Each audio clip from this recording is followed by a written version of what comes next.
Jifunze lugha ya Kiarabu.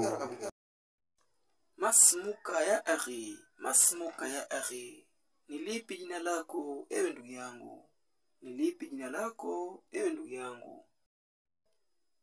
Ismi Twahirun, ismi Twahirun. Jina langu ni Twahirun, jina langu ni Twahirun.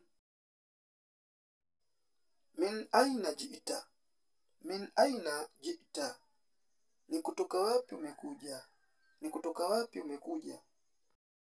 Jitu minal bait, jitu minal bait. Nimekuja kutoka nyumbani, nimekuja kutoka nyumbani. Ila aina tadhhab, ila aina tadhhaba. Mpaka wapi unakwenda? Mpaka wapi unakwenda? Adhhab ila almadrasa, adhhab ila almadrasa. Nakwenda madrasa, nakwenda madrasa.